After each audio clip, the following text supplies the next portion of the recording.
Hey there, true believers. This is James once again. I don't know if you've heard about it, but there's a movie out called I believe it's called the Fantastic Four. It's pretty bad.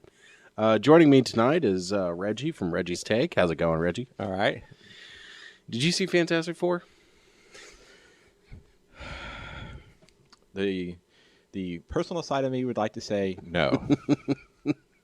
But yes, I have. We actually did another podcast. This is like part 2 on Reggie's Take. We did more or less a full review on Fantastic Four. It's a terrible movie. Which you can find that at regiestake.com, my YouTube page or my Facebook page, or even SoundCloud. SoundCloud. I'm branching out. Very good. But we kind of discussed how the movie, there's a lot of turmoil behind the movie, but the movie is basically 2 movies. Wouldn't you agree? Yes. The good half, the bad half. And to be honest with you, the first half of the movie is actually pretty good. It's watchable. They took some liberties, but it was working. They took a lot of liberties. But yeah, I mean, and then you get to the last half, and one of the first things you see is Johnny Storm, the Human Torch, flying around and blowing up drones. That looked like a sci-fi original channel special effect. Yeah. Like the Thing walking around smashing tanks looked terrible. You almost never see Mr. Fantastic use his powers. Did you notice that? Yeah. Like, very rarely. Invisible Girl or Invisible Woman, like, you see her force fields a little bit. I think she turns invisible twice in the whole movie. Yeah, well, I think she turns invisible more on the table when they're observing everyone from secure rooms than she did any other time. It's incredibly lame. Dr. Doom is waste of a villain. Yeah, to say the least. Like, terrible. I can't believe I'm saying this, but the 2005 version is the good version. Yes. That is the good Fantastic Four. At this point, yes. And that movie wasn't very good. It was stupid, but it was a competently made movie, which is more than I can say about this. Yeah. This movie... The 2005 version will be the best one until Marvel finally, eventually, hopefully gets its hands on it and redoes it properly. Wouldn't that be nice? You would hope. Yeah. I would hope that if Marvel does get its hands back on it anywhere in the next 5 to 10 years, that at least their version will be at least done in what we're accustomed to. Because if they put out Fantastic Four and it also bombs, then there's got to be something wrong with the content, and everyone just needs to stay away from them. Marvel can do it. It's Fox. This is the 3rd time Fox has tried and failed with the Fantastic Four. See, this is where I'd like to see Sean from your last podcast try to make comparisons to the Santa Claus with the Fantastic Four. That was awesome, by the way. Like if you caught our Ant-Man review, Sean pointed out that that there are a lot of eerie parallels between Ant-Man and Santa Claus. Tim Allen's Santa Claus, and it's shocking to say the least. See, I didn't even know you had done another podcast until all of a sudden I seen you'd posted it. Hey, check out my next whatever on your Facebook page, and it's like, oh. So I went to your YouTube page and started listening to it, and Sean starts running through that whole comparison thing, and at first I thought I was just, no. I actually had to back that thing up, play it again. It's like, holy crap. Yeah. He's on to something. And we looked it up on the internet, and there hasn't been too many comparisons. I don't think there has been. I think Sean discovered something. That's a unique comparison. Maybe you can talk to Sean. Maybe he can write something up for me, because I'd love to post that up on my regiestake.com. Absolutely. Sean, if you're listening, you got work to do. That's the other thing. I mean, Marvel did Ant-Man. Ant-Man is... Don't spoil it for me. I have to admit, I had some surgery done when Ant-Man came out. I have not had a chance to see it, so I'm saving myself, so to speak. You're saving yourself for Paul Rudd? Yes. I'm saving myself for Paul Rudd also. I'm saving it for when it comes out on home video, so...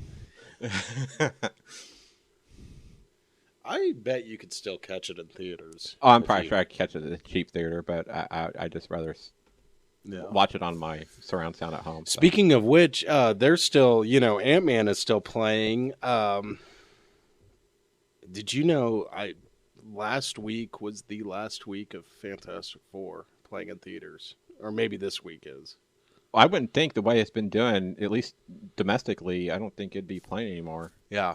Like it was only in theaters a couple weeks. Because Ant-Man's been in a month strong. We didn't touch this on my podcast, but when I went to see it, I went and saw it on a Wednesday afternoon at 4 p.m. I had the theater to myself. Yeah, I forgot to bring that up too. I saw it at 10 o'clock at night. I had it to myself also. But I didn't go with a friend. I find it a little unique that I had the theater to myself at 4 o'clock in the afternoon on a Wednesday. Now, granted, people are still not off work yet and all that. I get it. But usually you go to some comic book movie or something like that that's people interested in, or you'd think, you get at least 10, 15 people show up. But that one, I was it. The only other experience I've had like that with what's supposed to be a big action movie was Catwoman, and even that had. There's only been one other time I had a movie theater that was close to that empty, and that was when years ago I went and saw the Rocky and Bullwinkle live action movie. Oh, wow! There was me. There was me. Looked like a grandmother and a child in the theater about 2 rows down, and that was about it. You know what's a shame? I didn't see that movie, but what's a shame about that is like the cartoon is really good from the 50s. Yeah, I got some of the And it's Rocky and Bullwinkle Yeah. on DVD from the shows. It's a very good political satire, and I'm sure I'm going to bet that there was no political satire in this live action movie. No, and you had was it Jason Alexander and I can't think of her name right offhand. Oh, Renee Russo playing Boris and Natasha. Oh boy. Now, I'm not saying Jason Alexander wasn't necessarily born to play Boris, but that movie was. Ooh. The Catwoman, there was a couple. I was probably, how old was I? 19 maybe when that movie came out.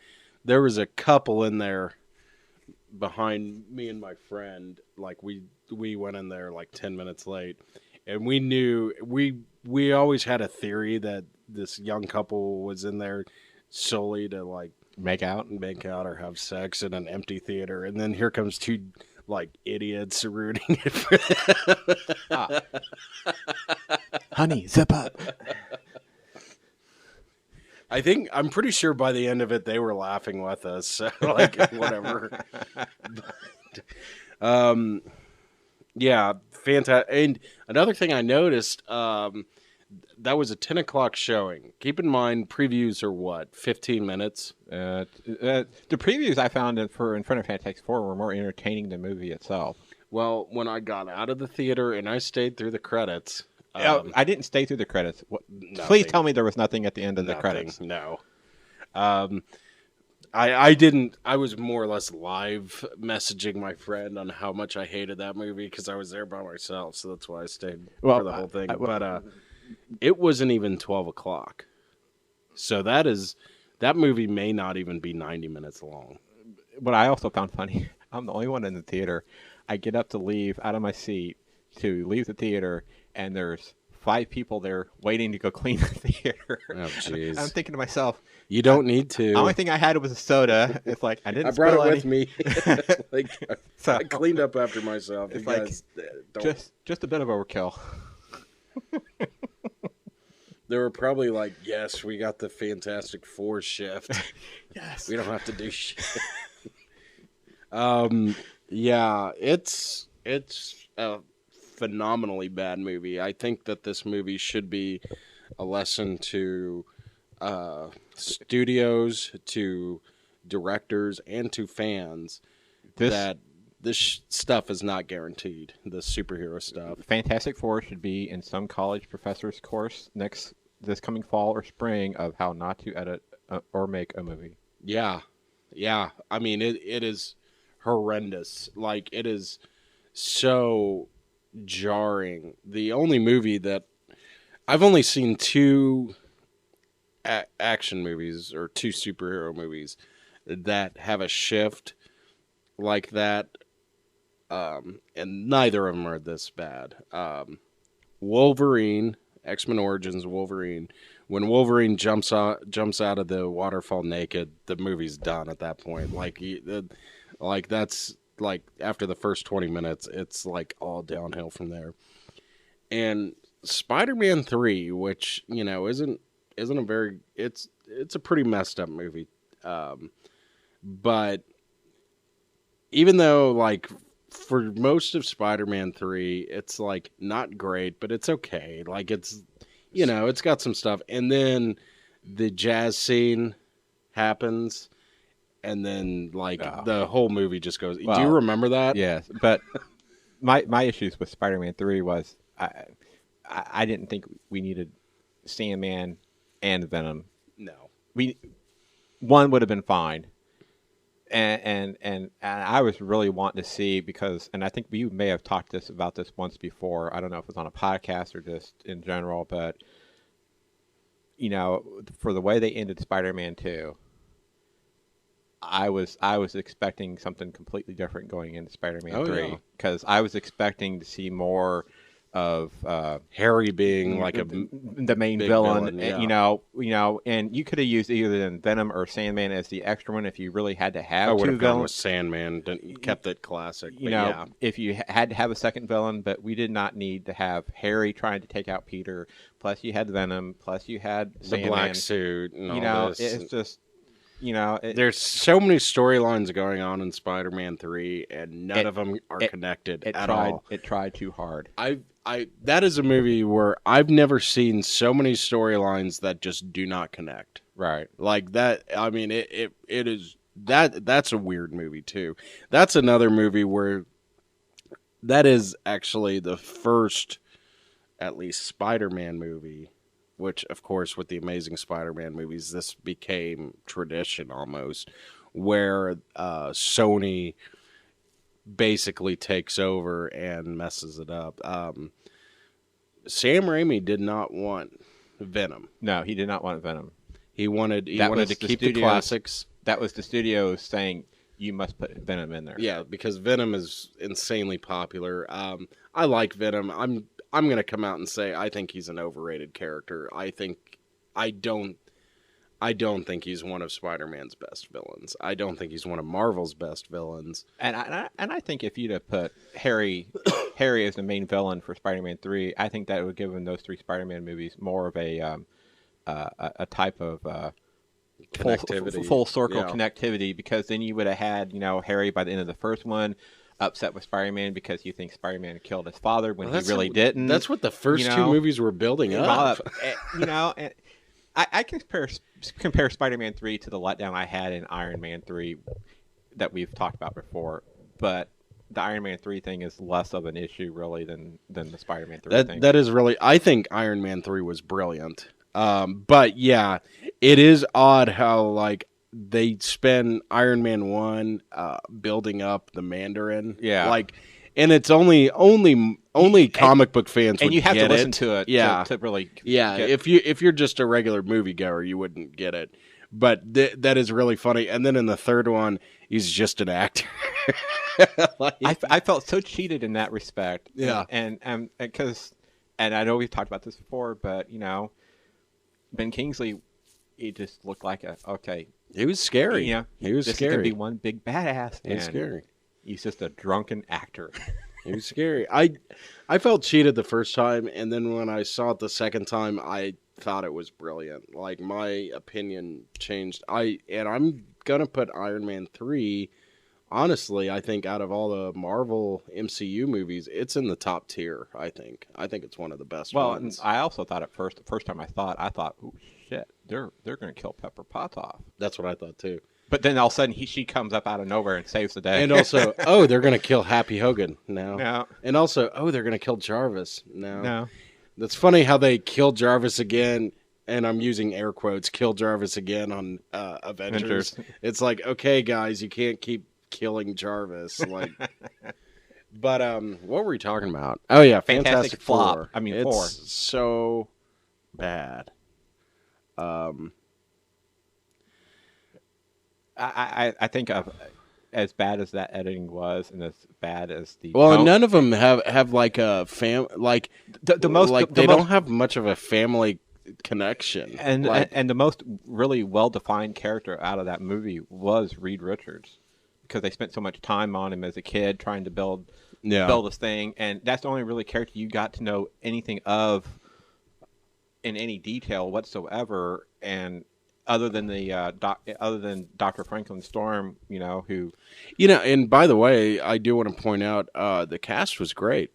yeah, I thought the cast was fine. and I thought using a younger cast, I can see why they went with a younger cast. You're looking towards the future. Okay, you're assuming this one's going to be good. You figure if you get 2 more movies, and because I think Fox is also wanting to try and spin them into the X-Men movies, you figure, okay, 4 movies over an 8-year period, you've got time for that cast to grow up a little bit. What's interesting about what's interesting about the young cast thing?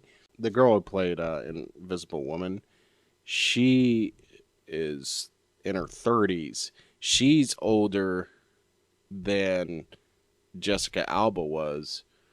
Really? Jessica Alba, I don't think was even 23 yet.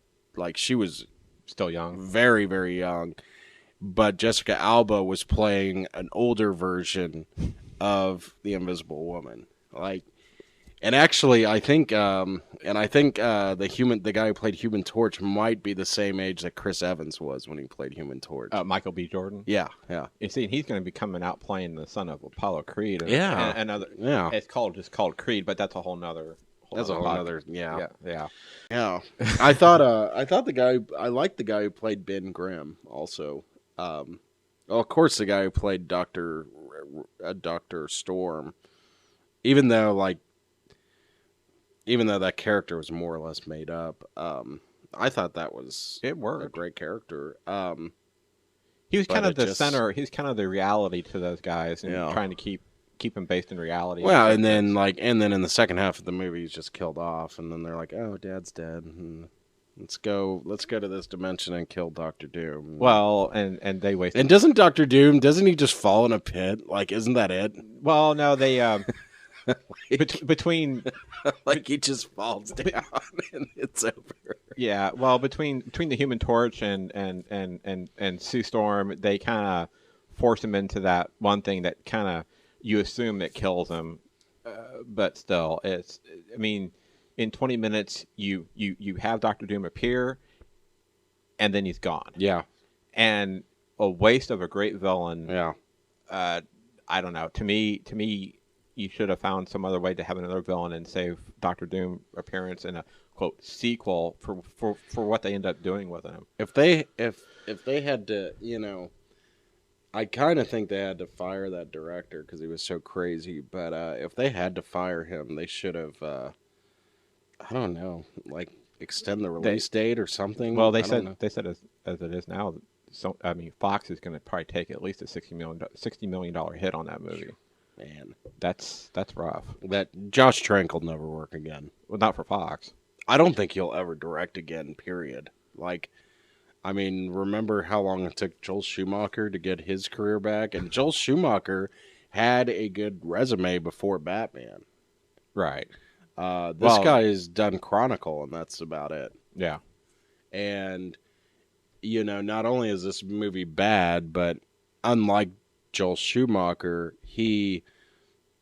Joel Schumacher was at least well-liked. Well, kind of, or was he? Well, Joel Schumacher may have been liked by the cast and maybe as far as to work with, but he had no respect for the character of Batman himself. Of course not. He thought Batman should have been more of a 60s, more like the 60 television series, and been made poking fun at it than anything else. But I guess what I'm saying is I can't imagine anybody ever hiring Josh Trank for anything ever again. Well, he was initially hired to do one of the standalone Star Wars movies, but then all of a sudden, what was it? About 4 or 5 months before the movie got released, all of a sudden, they announced that him and Disney had parted ways, and Yeah. he was stepping away from the movie, but they He never blew stepped it. away. He blew it. So I'm guessing that had to have something to do with it. I love how this guy really thought he was Stanley Kubrick or something, it sounds like. I mean, I'm sorry. Like, I understand. Like, I do understand, and it is annoying to hear about studios putting pressure on these directors. But the fact is that Well, the studio's got a right to, though. they too. do, and this is not you. These are not your characters. You may be directing this movie, but these are not your characters. It's also not your money. Right. And, I mean, there is a point. Yeah, I mean, sometimes the studios are wrong. They were wrong with the Amazing Spider-Man movies. They were wrong with Venom and Spider-Man 3, as we said. Well, I don't know. I don't think Sony was wrong with the first Amazing Spider-Man. I think they went wrong with the second one, even though it was still good to a point of. I think they were wrong in just making it. Like, I don't think that movie should have. I think they should have waited a little bit while longer, and Maybe. Because if you watch The Amazing Spider-Man, it is the exact same movie as Spider-Man. Switch out Gwen Stacy for Mary Jane. Switch out Right. Green Goblin for the Lizard. It's the same movie. And what's funny is the second movie is the same movie as the second. Switch out. Now you have, because this time now you have Harry Osborn, so it is the same. Switch out Dr. Octopus for Electro. Yeah. Like, it's the same movie. Like, it's weird. And of course, Rhino didn't even need to be in the second one. No, that was a waste. total waste. So let's talk about what comic book movies, some of the worst ones out there, and see how they relate with Fantastic Four. I'll tell you, going into it, I thought an 8% rating. No way, this movie's that bad. And when I was watching it, I was like, this movie's not that bad. It gets that bad. Like, it really does. So let's start with the Amazing Spider-Man movies. Way better than this. Oh, yeah. Both of them. Even with their issues. Yeah. Because even though the Amazing Spider-Man may have issues in their story to a point, they're still very watchable. Also, we were on it earlier, the Fantastic Four movies with Jessica Alba and Chris Evans Way are better. the good ones. Yeah. Even the Rise of the Silver Surfer is better. Yeah, like I was like, okay, I could maybe see the first one being better, but no way is this movie going to be worse than Silver Surfer, and it is. It's worse. What other bad movies were there? I've never seen Elektra or Ghost Rider 2. I haven't seen Ghost Rider 2 either. I have seen Ghost Rider 1. That one's all right. It's pretty bad. I didn't know much about that character, so for me, watching it, I didn't find the movie that bad to watch. It's just corny. Yeah. Like, I don't know that much about the character either. But and I only watched it. It's pretty corny. And I only watched that movie just because it had Nicolas Cage at the time. It's like, yeah, I'll watch it. It's an interesting one because even though it's bad, I'd rather watch that one than than this. But I'd also rather watch it than Daredevil. Daredevil is also better than Fantastic Four. I'm sure Ben Affleck is saying thank you. Ben Affleck does not need my praise. He's doing fine. God, what else? Well, I can tell you one movie that, as far as I'm concerned, that is definitely worse than Fantastic Four, at least in my opinion. Okay. And that's Batman and Robin. Yeah, it's worse. Well, it's worse, but I was about to say it's still more competently made. I'm not sure if it is. Like, that one's pretty bad. That movie's really bad. The acting is horrible. Like, yeah, Batman and Robin is terrible. That movie, no. Here's another one that I have.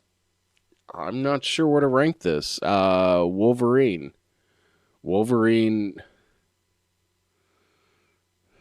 I think they're about even.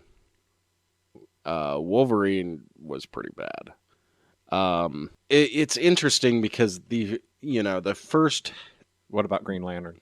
Oh, Green Lantern's way better than this. Like, Green Lantern is in the grand scheme of things, it's really not that bad of a movie. It's just boring and not really worth anyone's time. Like, I mean, it's not that bad. It's just very cliched is a problem. You've never seen it, right? No, I've not. After hearing someone talk about how bad it was, I've just stayed away from it. It's Although it is at the $5 bin at Walmart. I would see if it's on Netflix first. I'd try to watch it free. It's people did act like it was like the worst movie ever, and I think they had gotten so spoiled with these movies. Part of the problem with that movie is it came out with the same time as Thor. They were similar movies. Mm-hmm. It was like, I mean, sci-fi and fantasy, whatever. It's still similar movies. You've got the Land of Asgard, and then you've got on Green Lantern, you've got Oa. But Thor embraced all its weirdness, and Green Lantern didn't. Green Lantern kind of shoved all that stuff to the side and still tried to present itself as a superhero movie. And like all of a sudden he's got to reveal himself for the first time and save people from falling off a bridge or whatever that they do in every freaking superhero movie. And it's just that actually the scene at the beginning where he's flying the jet, I don't remember what it was. It was a fighter jet of some sort. I forget what it was, but that scene is pretty bad. Like the special effects are fine, but like he has like these really overly dramatic flashbacks of his dad dying in a fighter jet, and I did forget how bad that was. That said, Green Lantern's way better. Yeah, so right now I think Batman and Robin is worse. Wolverine is about even. Superman 4: The Quest for Peace is worse. Way, way, way worse. I'm going to say that movie's worse than Batman and Robin. Yes, I was about to say that myself. Catwoman is way worse than this. Catwoman might be worse than Superman 4. Mm-hmm. Like, it's unwatchably bad. I've seen parts of Howard the Duck. That movie's worse. Oof. That's a wrong movie. Yes, but that also, I don't know. You think a Howard the Duck movie now would work? I think Marvel can do anything, honestly. But I think the problem with the original Howard the Duck movie is Lucas really didn't have the ability to use special effects like they can now to make the character really come alive That's easily. Part of the problem. It's also really creepy. Yeah. Like that, the movie's really creepy. Like the whole like relationship he has with that girl is not. That's Leah Thompson. Yeah, so. I know, but it's still pretty creepy in that movie. So Howard the Duck is worse. Supergirl's worse. Have you ever seen Supergirl? Once. That's a pretty bad movie. Long time ago. That one's down there with well, all of these are down there. These are all bottom of the barrel, I think. All the ones that are as bad or worse than Fantastic Four. What else is there? Oh God. There's got to be. I'm sure there's others out there that are just as bad. What about Steel? Steel? I don't really remember it, so I can't really say. That's the one with Shaquille O'Neal. Oh, I know what you're talking about. I don't think I ever saw that one. Like, I know it's bad, but I don't know how bad. Yeah. Looks pretty bad. I know there was a lame Captain America movie made in the early '90s that I hear is horrible. Yeah, I've never seen it. My friend has. I've seen bits and pieces of clips of it on YouTube, and it looked pretty lame just from the little clips I've seen. So, yeah, that movie looks really bad. I mean, because the shield in that looks like nothing more than some kid's plastic toy that put a handle on it. Really, I mean,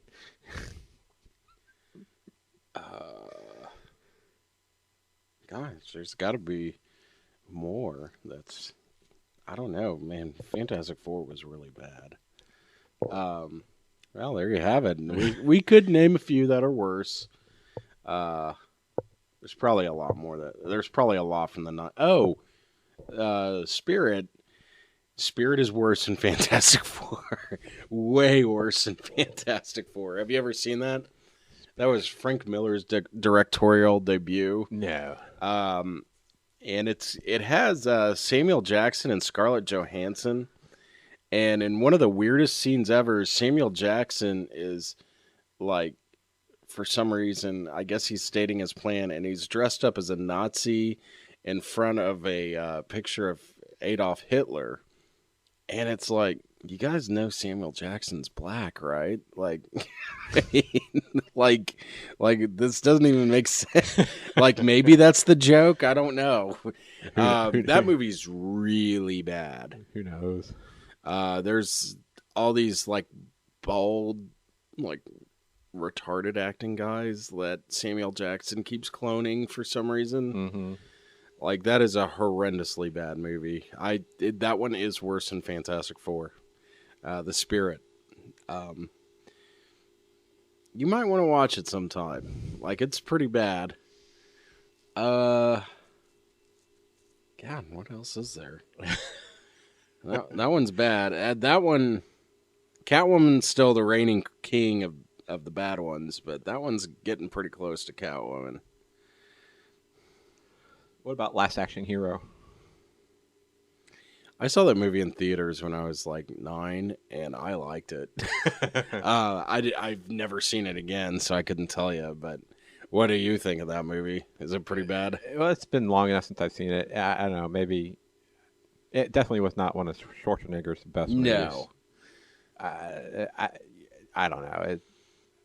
I think it was trying to mix, because that was the time he was also trying to do lighthearted comedies at the same time. Kindergarten Cop. You know, which Kindergarten Cop worked, and that was great. But I think with Last Action Hero, he tried to mix his action movies with his comedy.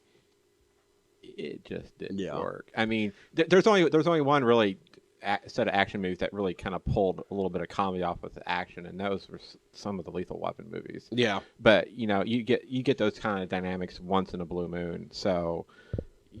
And I'm sorry, Schwarzenegger is he should either be doing kind of a semi-funny movie where, you know, he knows he's kind of not right for that makes it funny, or he should just be doing his Predator stuff, because it just doesn't work together with him. Yeah. It kind of like with Batman and Robin. I think in the same sense, it just didn't work. I mean, he played Mr. Freeze, but he played it in such a way to where it's like, no. Nice to see you, Batman. You know, and he's trying to get his guys to sing the one whatever song, and it's just no. And he's wearing the slippers. No, like no. It just he sucks. You know, because you know that movie came out 97, I think it was, or something like that. And I heard, Schwarzenegger's going to play Mr. Freeze. That could be interesting. Could be good. And then like you see the movie, and it's just like, oh. No, please tell me no. It just really, they could have made him like the Terminator, and just like this deadpan, soulless, frozen guy. But then again, you'd have had the critics say, "Oh, he's just playing Terminator in a Batman movie." That'd be better than the way it turned out. Yeah, like whatever. And Uma Thurman was terrible in that movie. Yeah. She's a good actress. And they didn't even do the character of Bane justice. They made him basically a grunting. I forget he's in there. A grunting henchman to Poison Ivy, and that's not what Bane is in the comics. Bane may be big and bulky, but he's got some smarts to him. Mm-hmm. I mean, kind of like what they did with in Dark Knight Rises, but without the, I'll stand by that movie. I like that movie. I don't care what anyone says. I like Dark Knight Rises. I think that's a good movie. It's got its issues.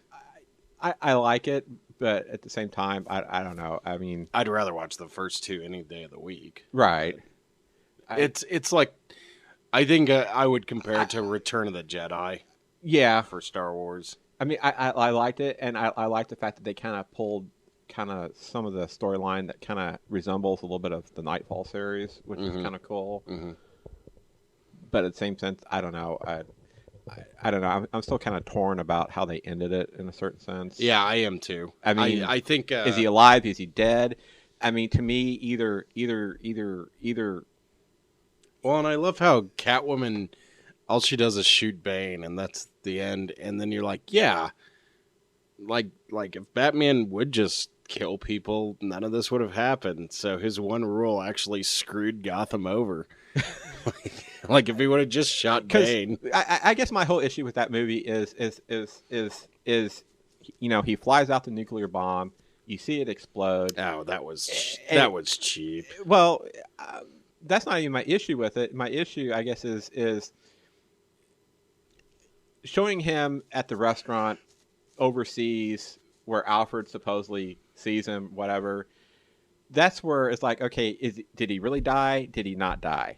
To me, either show that he's still alive, and it's not just in Alfred's imagination, or leave it to where he's just dead. No. I guess that's where I would rather a definitive answer. I guess you could look at it the way they did it. Yeah, he is alive. He survived, but he wanted to be an anonymity.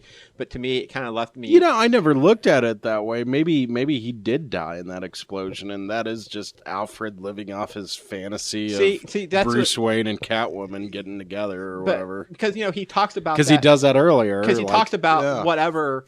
And then you see that at the end, so it makes me question: okay, is he really alive? Is he really dead? Where I would have been okay if they would have said yeah, and they killed him off, because that would have made sense with the way Christopher Nolan did it. No, it would have made a sense. You saw Batman rise up because he didn't like the way the city was and dealing with it, and now he kind of set the city free. But in doing so, he had to sacrifice himself in order to do so. Yeah. But that whole little scene in that little cafe thing just muddies it for me. Yeah. And that's where I have issues with that movie. It's either, to me, dead or alive, but not leaving you in limbo. Make your own decision. I don't like that. Maybe I'm wrong. Maybe others liked it and they were fine with it. But no. Interesting. That movie does have some issues. I think it's a good movie. I think it's a good movie. I think when you get to movie 3, it's hard to keep up that momentum, and they did a good effort. Yeah. I mean, there's very few. There's very few movie franchises that can keep up the same intensity from movie 1 through movie 3, or even movie 4, depending on how far you go. I mean, look at some of the franchises out there. I mean, Bond.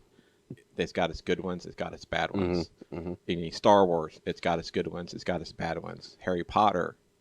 It's got its good ones. It's got its bad ones. I mean, all these movie franchises that go past 3 or even up to 3 all have issues. You're not going to get a movie franchise where you can go, 1 through 3 or 1 through 6 or 1 through 10 are all just excellent.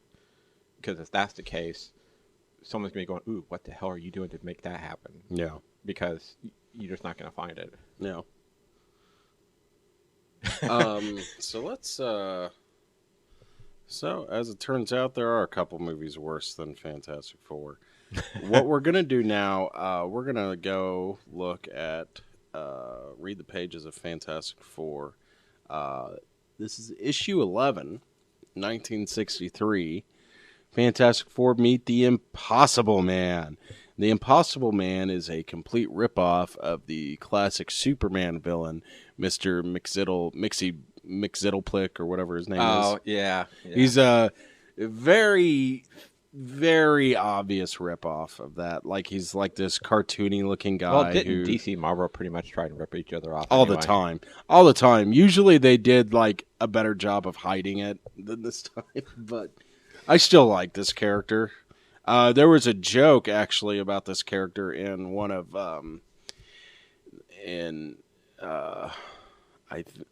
it was a DC comic. I don't know if it was Superman or what, but Mr. McZiddleplick, somebody asked where he'd been, and he said, I was in the other dimension hanging out with my 4 friends there.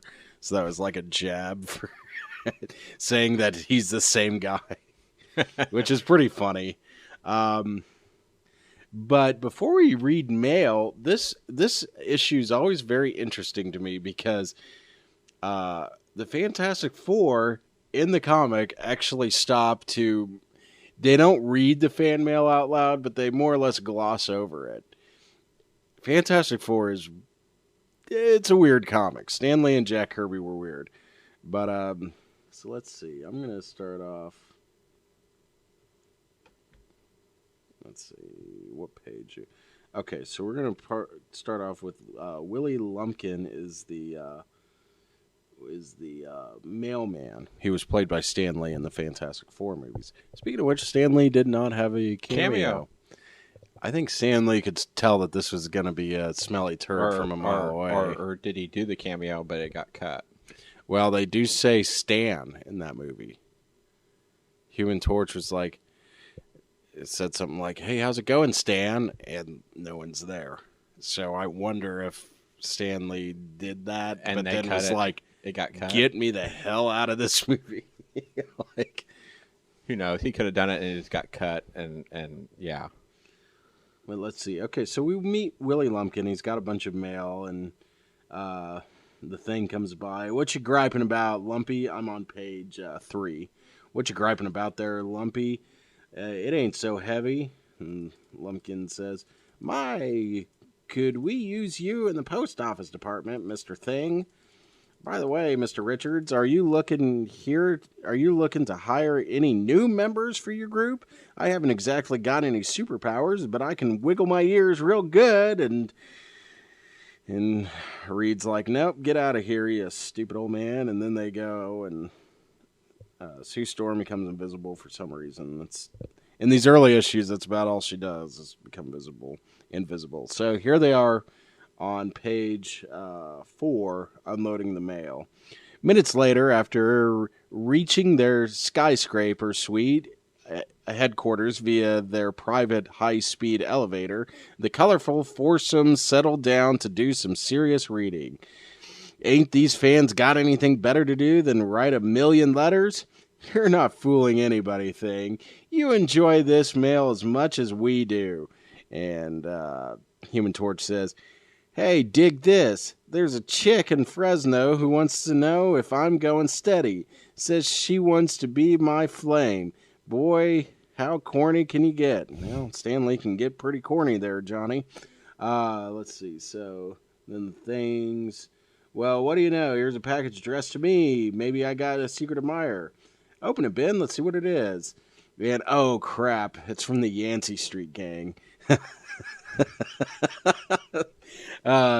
So Thing opens up the package, and it's like one of those gag punching gloves. Comes out and punches him in the face. "Blasted wise guys, if I ever found out who sent that, I'll think it was only a practical joke." Yep, it was the Yancey Street Gang. The Yancey Street Gang has always given the Thing problems, and it's pretty funny. So anyway, then they turn Thing back into Ben Grimm for a while for some reason, and then Reed reads a letter. I love how even though they turn the Thing back to Ben Grimm every now and then in these early ones and make him human again, he's still walking around in his underwear. It's like, dude, like I know you've got a good body, but I mean, come on, put some clothes on, dude. So anyway, can't blame the squirt for getting restless, Reed. Teenagers have to keep on the go all the time. You're right, Ben. Remember how we were when we were younger? Perhaps our fans would like to hear this, Reed. So then they read, "You're right, Sue. A lot of readers have asked for more info about our past. Well, I remember the time Ben and I first met as roommates at the U." So then they're talking about Ben was a football player. Reed was a college dork. Oh, sorry. And then it seems we hardly had time to pack away our diplomas before you became a Marine fighter ace over at Okinawa. How old are they? Like, they're talking about World War II, not Korea. Yeah. And this was written in the 60s, so they'd have to be 40 already. Well, I mean, yeah. Well, I mean, thereabouts.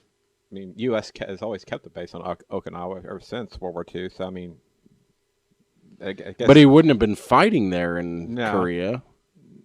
Not necessarily. Definitely shows them fighting. You didn't get as much publicity, Reed. Oh.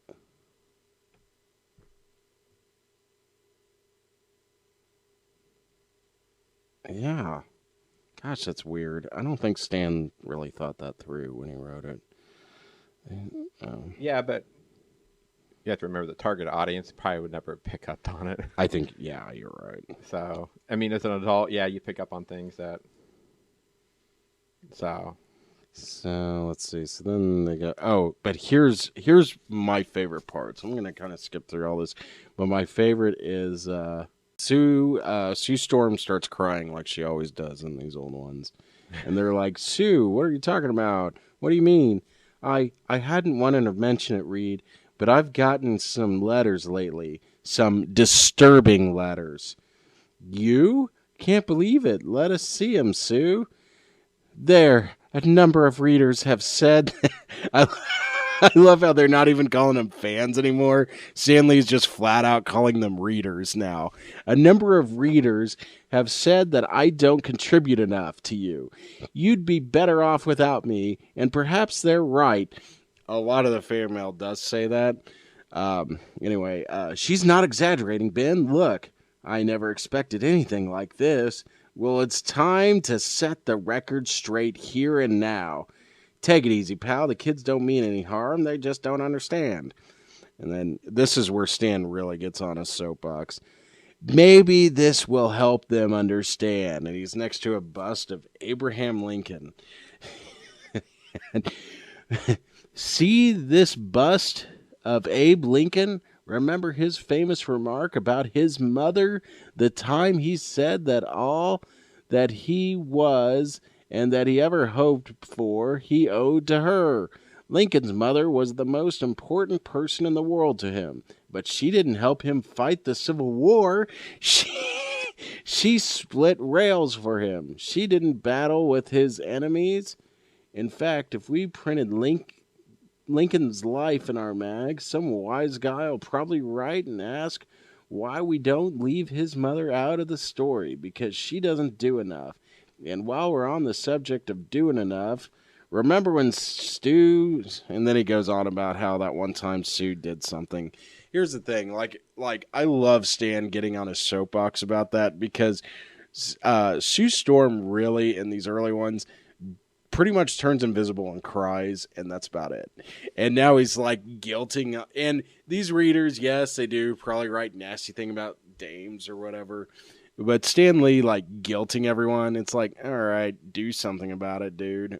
Later on, though, I think in the next issue, I think he realizes that and actually gives her the force field powers, thus making her the most powerful one. But at this point, all she could do was turn invisible. So now let's just go and read some mail. I thought that was kind of interesting. I wanted to go over how silly that was. Let's see. So we're at the Fant4stic Four fan page.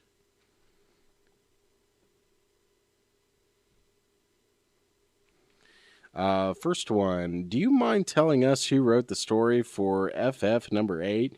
It was probably the greatest one we'd ever seen. The only mistake was the art department. The puppet master's teeth were a little too big for him. Otherwise, the story was terrific. Also, we agree with Angry Artie Star that if you throw out Sue Storm, tell us where you throw her, because we'll make a beeline for that place too. We also agree that the FF should be in the movies. So, they should be in the movies, shouldn't they? So count this letter as a vote in favor. And that's from James Barnell in Las Vegas, Nevada. Thanks, guys, but you must be the only two readers left who don't know that Stan Lee writes the stories and Jack Kirby draws them. As for the FF being in the movies, many fans have written enthusiastically to agree with H. With H. Schure's idea. In fact, in a future issue, we'll print some of the many suggestions for casting which we've received as soon as we can and sort them all out. Man, if only they knew. Let's see. Do you want to pick? You can pick a shorter one if you want. The next one's super long. The next one's like a book. Yeah. Let me see. Let me get up here. Let's see. Dear Stan and Jack, I think Fantastic Four are the best superhero group ever made. I say they should be on TV. I don't care who plays the roles, but they should be on. Mr. Fantastic name is okay, so is the things. Don't get rid of Invisible Girl. Please republish the first issue for those who missed it. How come the Fantastic Four mag, they always live in a big city but in strange tales? The Torch and Sue live in a small town called Centerville. What gives?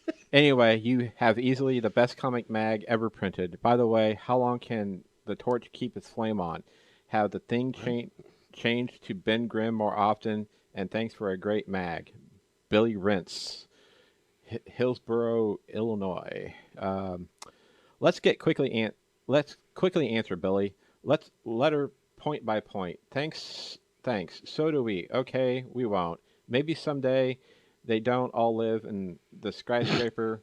That's just their headquarters. Thanks. No definite time. Depends on how physical condition and how long he and his flame on the previous time. Okay, you're welcome. Whew. That is so stupid. Let's see. I'm gonna pick one. Hey, you guys, what happened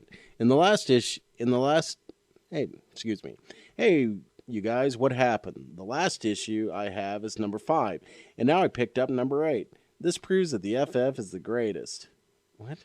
If a fella isn't careful, they're sold out before he can get a copy. Around here, the closest place to buy comics is the drugstore. No shipments come in on Tuesday, and I've been going for my copy on Thursday. So by the time I got there, they were gone. Luckily, I went on Tuesday night and got a copy. And I'd like to know if I can get number 6. I've heard a lot about it and wondered if I could somehow get that famous issue from you. No one wants to trade for it. And now my big question. What happened to the thing's boots? He wore them in number 4. That's from Kurt from East Providence, Rhode Island.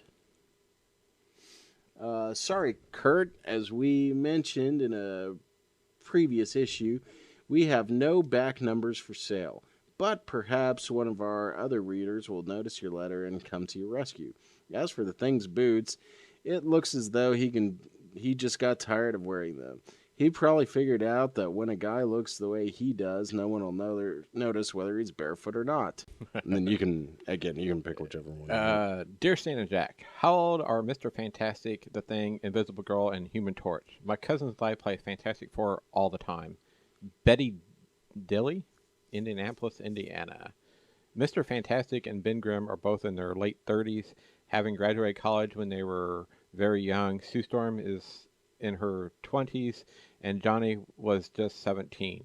We can't tell Sue's exact age because being a female, she'd never talk to us again.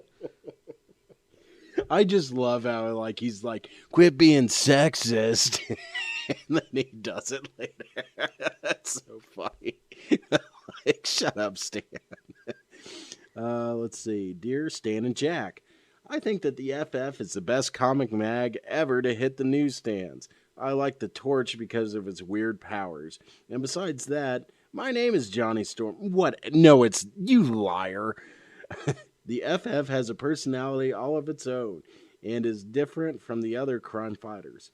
I think that the FF feature page in number 8 was the most. Johnny Storm from San Pedro, California. Tell us, Johnny, would the Torch still be your favorite if your name was Ben Grimm? Dear Stan and Jack, the Human Torch is a sensation. It made a hit with all my friends overnight. Please don't kill it.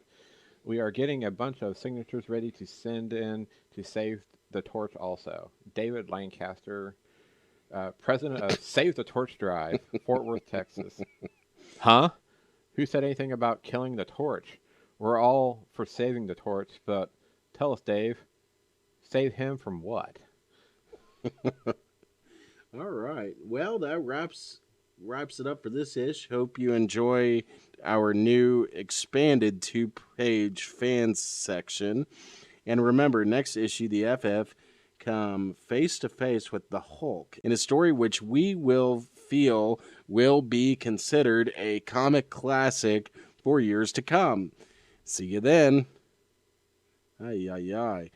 Well, that pretty much wraps it up. I really wanted to kind of go over, like, I always thought them reading the fan mail was funny, and I just think that Abe's mother was important to you, crappy kids, is like the funniest thing ever. like, it's like, yeah, Stan, maybe you should just give her better powers and make her do stuff besides cry once in a while. But he does. He does get better with that. She really does become the most powerful member of the group. I think that pretty much wraps it up. Fantastic Four was terrible. Terrible movie. Anything else you'd like to add, Reggie? No. 2 hours of my life I won't get back, but hey, it's happened before. It'll happen again. It'll happen again. And then we can bitch on it again. Yeah. So then it'll be like 5 hours of your life you'll never get back. Well, Reggie, thanks for coming on the show, and everybody have a good night.